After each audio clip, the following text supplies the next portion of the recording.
Rudolf Virchow foi um patologista e político alemão que é considerado o pai da medicina social.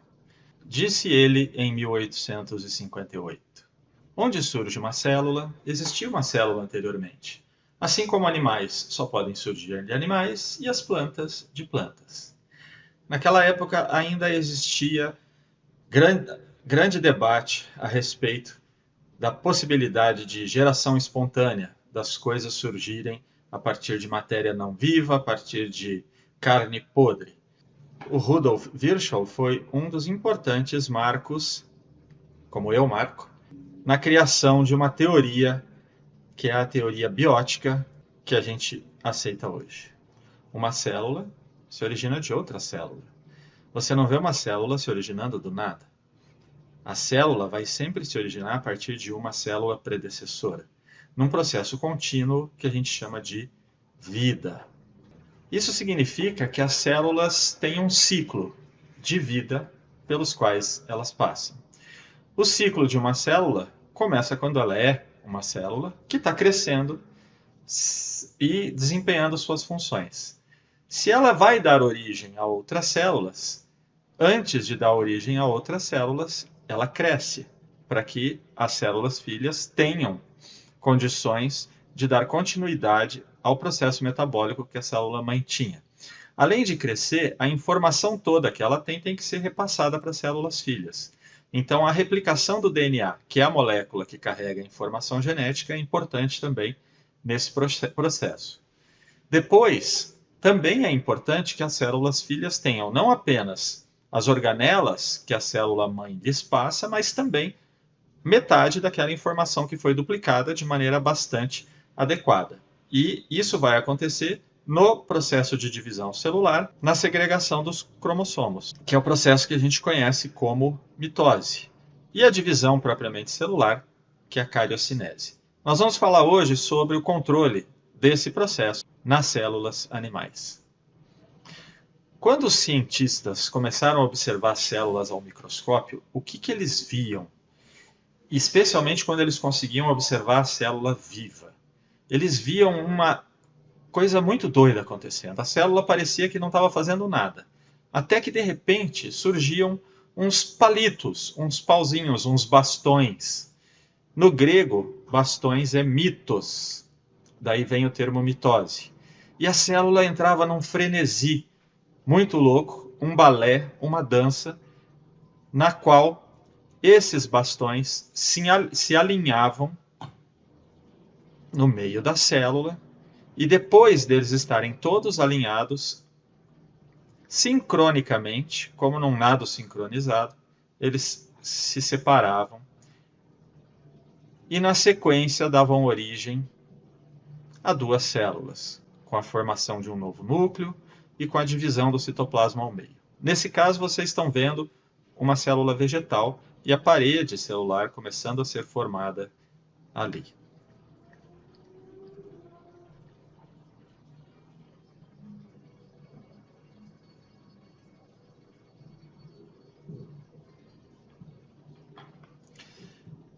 O que aconteceu então? Naquele momento, os cientistas pensaram, bom, ou a célula está em divisão, ou ela não está em divisão. Se ela não está em divisão, ela está entre duas fases de divisão. Então, ela está interfases.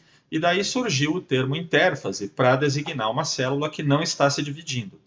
E divisão celular para o momento em que aquela dança toda de bastonetes, que são os cromossomos, que representam as moléculas de DNA compactadas, se separavam e duas células filhas eram geradas. Até hoje acontece desse jeito. Só que o nosso olhar mudou um pouco.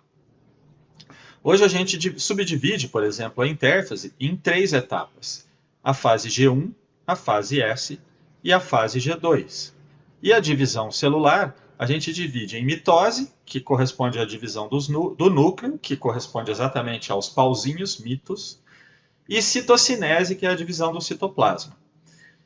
G1, S e G2 também derivam de observações do início do século passado, feitas principalmente por bioquímicos, que demonstraram que existia um momento da intérfase Existe um momento da intérfase em que o DNA está sendo duplicado. É o momento que eles chamaram de síntese, daí o nome S. E G1 e G2 ficaram conhecidos como momentos de intervalo. Ou a célula está se dividindo ou ela está duplicando o DNA. Se ela não está fazendo isso, ela está no intervalo. Gap em inglês, G1, gap 1, G2, gap 2. Hoje está muito mais claro que, na verdade, uma célula está... O seu metabolismo está acontecendo fundamentalmente em todas as etapas. Mas a etapa G1 é a fase em que a célula, caso ela não vá mais se dividir, vai se encontrar. Então, em algumas situações, células não se dividem mais. Quando nós discutimos na aula sobre diferenciação celular, isso é melhor discutido. Se a célula não vai mais se dividir, ela vai ficar estacionada em G1. Esse estacionamento em G1, ou seja, a célula não vai progredir, os pesquisadores acabaram dando o nome de G0. Vamos ver um pouquinho de cada uma dessas etapas, quais são os principais eventos. Então, em G1, a gente observa normalmente uma intensa atividade metabólica, é o momento em que a célula que está num ciclo, ou seja, que vai se dividir, é o momento de maior crescimento dessa célula. Crescimento significa produzir novas organelas, novas estruturas para serem passadas às células filhas, e por isso uma intensa atividade metabólica. Como eu disse, se a célula não vai entrar em divisão, ela desvia do ciclo, ela sai do ciclo, entrando em G0, que é quando ela não recebe sinal para entrar na fase S. Então, G0 é um estado quiescente. Não está se dividindo e nem se preparando para a divisão celular. Esse estado é o estado, por exemplo, em que o neurônio seu ou uma célula muscular sua se encontra. Ela já está super diferenciada e não vai mais se dividir. Na fase S, o que a gente tem, basicamente, é a replicação do DNA, mas não apenas. O DNA nos eucariotos está complexado com estonas. Então, as estonas também são sintetizadas na fase S, porque elas precisam ser duplicadas também para dar conta de compactar o dobro de DNA que vai ter ali. E vai acontecer também a duplicação do centrosomo, que vai organizar o fuso mitótico no momento da divisão. Nós vamos falar de divisão celular em outra aula. A duplicação do DNA acontece de que maneira? Então, quando a gente vai para um núcleo de uma célula humana, por exemplo, nós sabemos que há 46 moléculas de DNA lá. Essas 46 moléculas vão acabar originando 92 depois de duplicadas.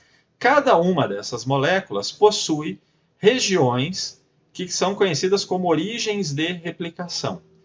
As origens de replicação são regiões do DNA onde vão se encaixar os complexos que são responsáveis por fazer a duplicação do DNA. Cada molécula tem diversas origens de replicação, de tal sorte que a duplicação do DNA acontece de forma relativamente eficiente e rápida. Se em cada molécula apenas um sítio de replicação, de origem de replicação existisse, para duplicar cada uma das 46 moléculas seria muito mais demorado. Então, na intérfase, o que a gente tem são moléculas de DNA.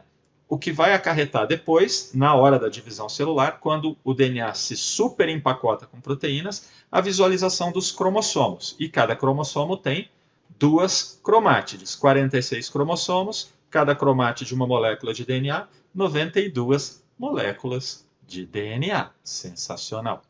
E a fase G2, fundamentalmente, é um momento em que a célula tem a sua atividade metabólica voltada para a divisão celular. Então, todos os processos relacionados aos mecanismos que têm que ser garantidos na divisão celular vão acontecer durante a fase G2. Finalmente, a célula entra em divisão, a fase M, que pode ser mitose ou meiose. A gente vai tratar fundamentalmente da mitose. Na fase M, então, a gente tem o que chamamos de cariocinese, que é a divisão do núcleo, nessa imagem belíssima que a gente está vendo aqui. A gente está vendo DNA em azul e filamentos de actina corados em verde. E a gente tem a citocinese, que é o momento em que o citoplasma está se dividindo.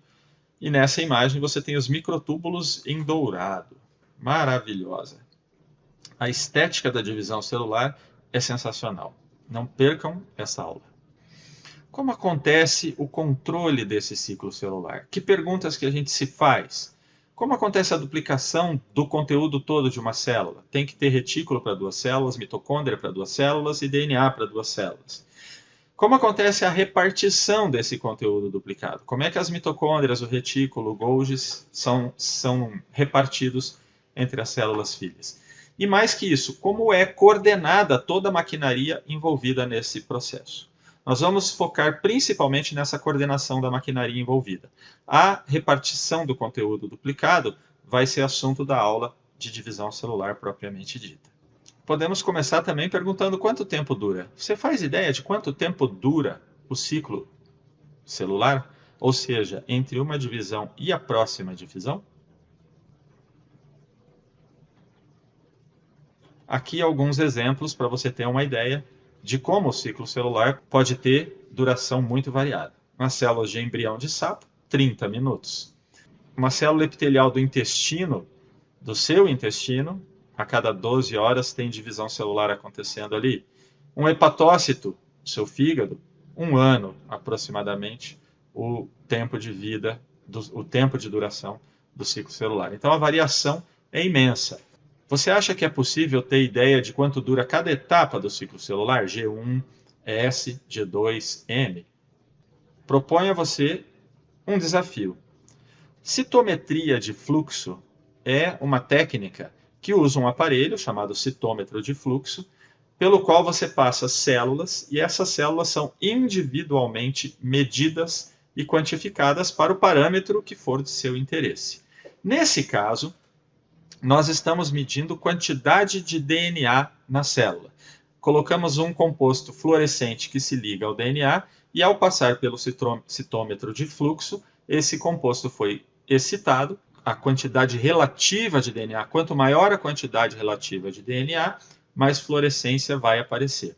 Como resultado, a gente tem este gráfico aqui. Note, nós temos no eixo X a quantidade relativa de DNA por célula em unidades arbitrárias e no eixo Y o número de células.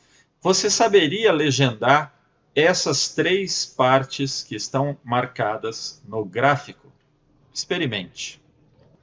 Então veja, a conclusão que nós chegamos é que se a maioria das células está em G1, significa dizer que quando eu passei essas células pelo citômetro, uma grande quantidade de células, eu posso dizer que G1 deve ser a fase mais longa do ciclo celular dessa célula que eu testei. A etapa S deve ser a etapa mais curta, enquanto que as células que estão em G2 ou em divisão, estão em G2, o DNA já duplicou, por isso que tem o dobro de DNA, e na divisão também ainda tem o dobro de DNA do que teria em G1. Isso é que está explicado aqui no gráfico. Legal, então é possível, inclusive, medir a duração.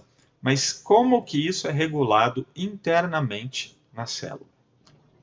Então a grande pergunta que nós vamos tentar responder é como acontece o controle do ciclo celular. Como que acontece a determinação de cada etapa, como que ela inicia, como que ela termina e quais os eventos principais que vão acontecer naquelas etapas. O controle do ciclo celular é feito com base num sistema de interruptores. Sistema de interruptores quer dizer liga e desliga. São moléculas que vão ser ligadas e desligadas, como a gente vai ver. Então, ele é binário. Isso garante que os eventos sejam completos. Quando você liga o interruptor, o evento acontece. Imagine você começar a duplicar o DNA e não terminar a duplicação. Ou você começa a condensar o DNA na forma de cromossomos e essa condensação não termina. Então, todos os eventos que são desencadeados quando você liga esse interruptor, eles vão até o fim. Isso é uma garantia importante desse tipo de sistema. Também ele é robusto e confiável. Ele é baseado em vários mecanismos de feedback que garantem que o controle seja bastante preciso, independente, muitas vezes, dos sinais que estão fora desse controle. E é altamente adaptável. Respostas são específicas em diferentes tipos celulares, de tal sorte que é possível, por exemplo, controlar quanto tempo vai durar o ciclo de vida da célula. No controle, existem alguns pontos de verificação. Eu gosto de fazer uma analogia com a máquina de lavar roupas. Você já prestou atenção no funcionamento de uma máquina de lavar roupas? Você já notou que ela não começa a bater enquanto não está cheia de água dentro daquele nível que você programou. Tem máquinas que você tem 4 níveis de programação de volume de água. Enquanto ela não chega no nível programado, ela não começa a bater. Tem que ter um gatilho, então, que detecta quando chegou naquele nível. Também você já notou que ela não centrifuga enquanto está cheia de água? Você também já notou que tem um tempo de duração cada parte do ciclo? E esse tempo de duração você pode desligar a máquina da tomada e voltar, e o tempo vai continuar a partir dali. Então existem diferentes controles, diferentes tipos de controle, alguns de checagem e outros temporizadores, que fazem uma máquina de lavar trabalhar com a eficiência que a gente conhece. No ciclo celular, a situação é semelhante. Nós temos pelo menos 3 pontos de verificação, como o nível da água está completo, no caso da máquina de lavar, que é o ponto que é a transição de G1 para S, ou seja, ela vai entrar no ciclo celular, porque se ela não entrar, ela vai para G0. Nesse ponto de verificação, a gente tem sensores na célula que indicam que o ambiente é favorável, que a célula tem tamanho adequado para se dividir. Depois, outro ponto de verificação importante é a entrada na fase M, é quando a célula entra em divisão. É preciso ter sensores que verifiquem que o DNA está corretamente replicado, que não tenha erros na replicação do DNA e que o ambiente onde a célula está seja favorável. E, finalmente, um terceiro ponto de checagem é a passagem, é a saída do processo de divisão celular, que é a passagem da fase de metáfase para anáfase. Se você não sabe o que é isso, aula de divisão celular. Que existe uma verificação se todos os cromossomos estão ligados ao fuso mitótico, de tal sorte que, na hora que a anáfase acontecer, eles sejam todos puxados, metade para uma célula filha, metade para outra. Mas também tem um controlador central. Esse controlador central é aquele que funciona como um cronômetro para garantir a duração de cada etapa do ciclo e garantir a duração do ciclo como um todo. Quem são esses caras?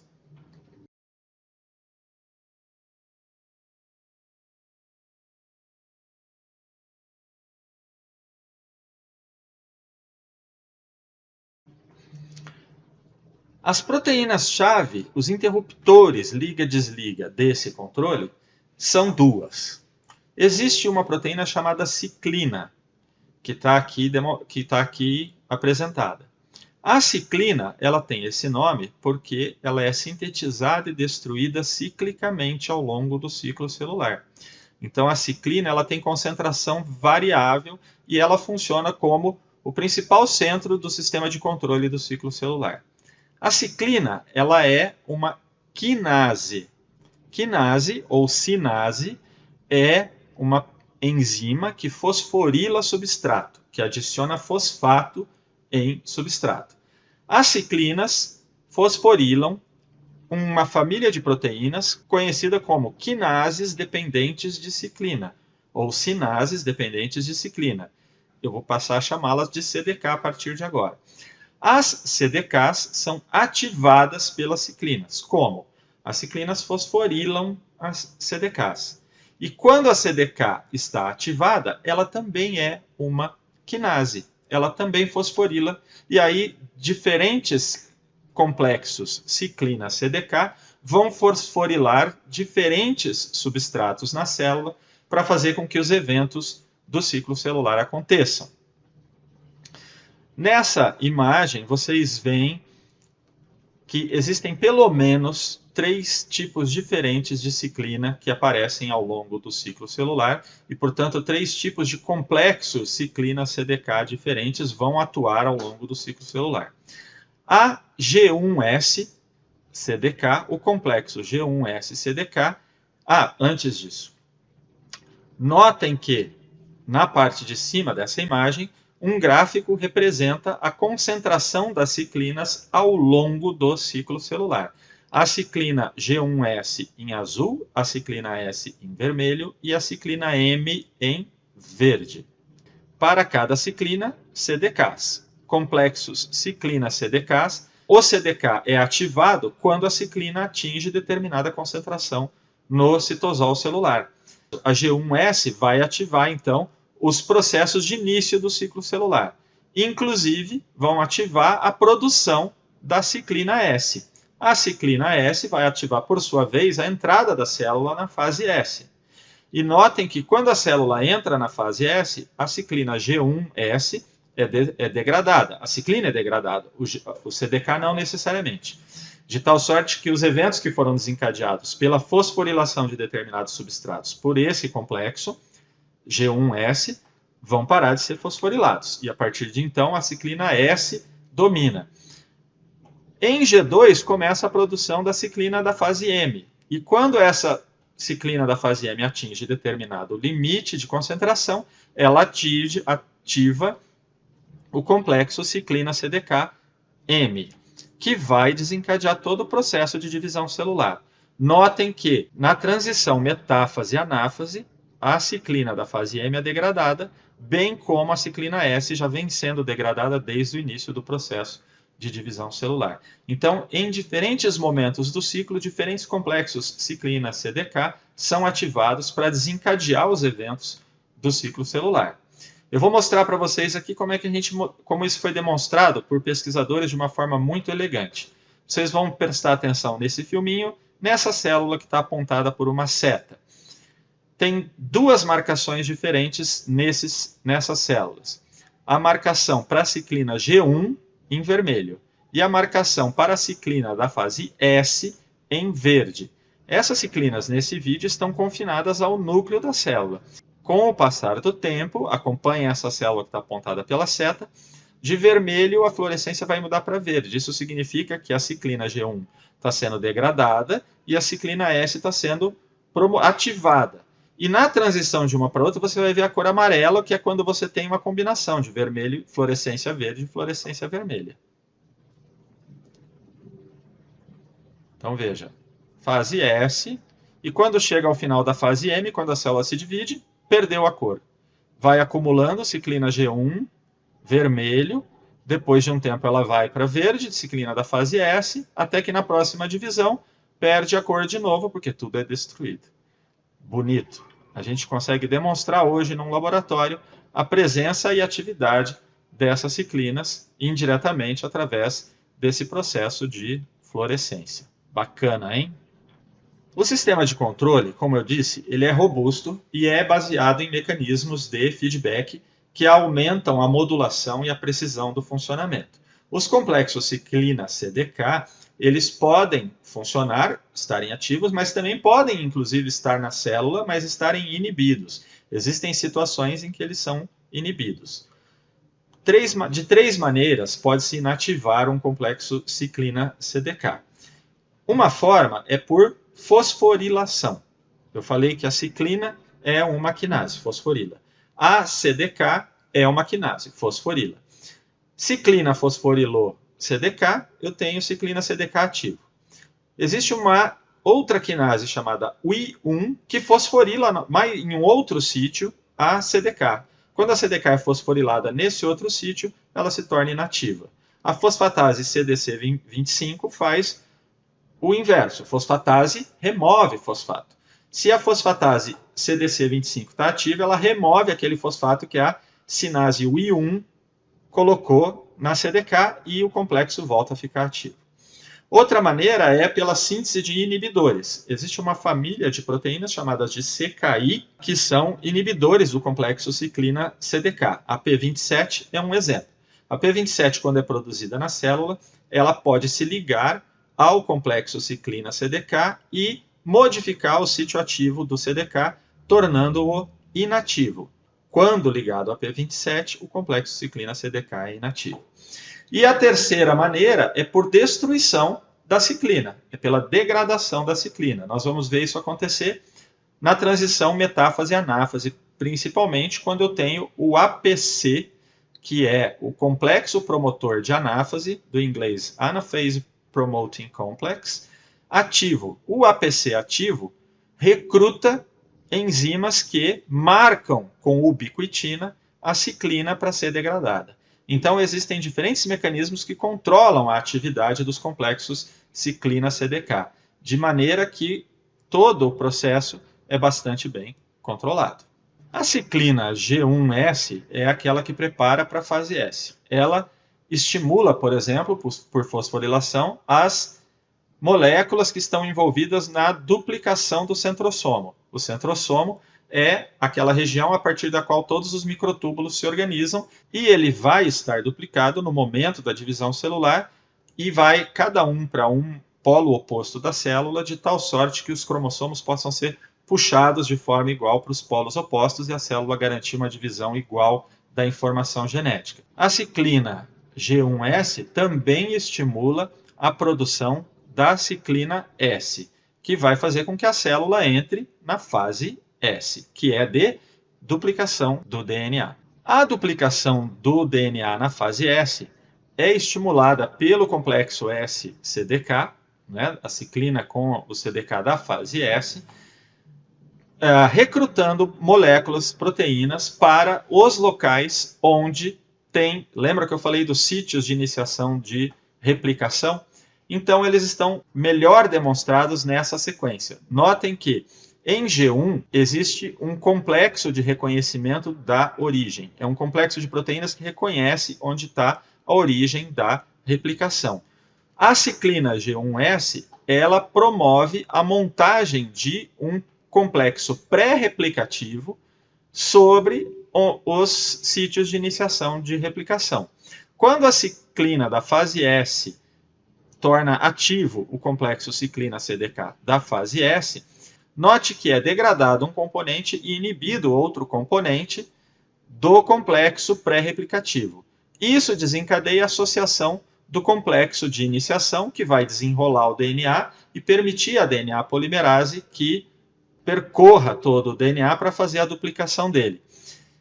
Na conclusão da replicação do DNA, em cada molécula nova já tem um ORC, o complexo de reconhecimento da origem, posicionado, porém não tem os demais, de tal sorte que a replicação do DNA não vai acontecer.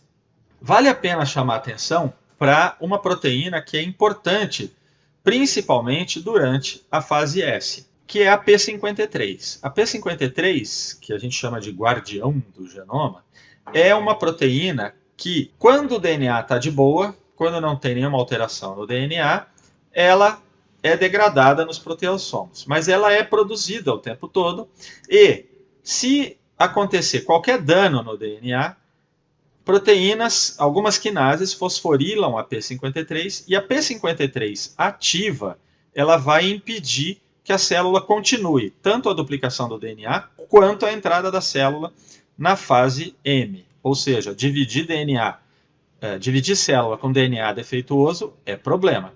Então, a P51 ela se liga e induz a transcrição do RNA para a proteína chamada P21. A P21 é uma daquelas proteínas inibidoras de ciclina CDK, de tal sorte que ela interrompe o ciclo em G1 e vai segurar a ciclina G1S ou a ciclina S, de tal sorte que, até que todos os danos no DNA sejam corrigidos, a célula não entra no processo de divisão. Mutações no gene P53 podem levar ao câncer justamente por causa disso, porque a célula vai duplicar-se com material genético errado e aí a coisa perde o controle do ciclo.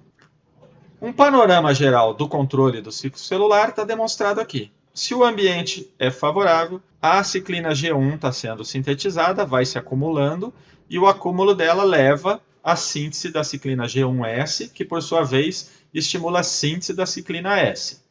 A síntese da ciclina S e de G1S juntas vão desencadear o processo de duplicação do DNA. Mas se houver danos no DNA, vão ser bloqueadas esses complexos ciclina-CDK e o DNA não vai ser duplicado, a célula não progride no ciclo. Se tiver DNA não replicado ou se o DNA tiver danos, a MCDK não fica ativa e quando ela não fica ativa, a célula não entra na fase M. Se a célula estiver na fase M, se a MCDK estiver ativa, a célula entra na fase M.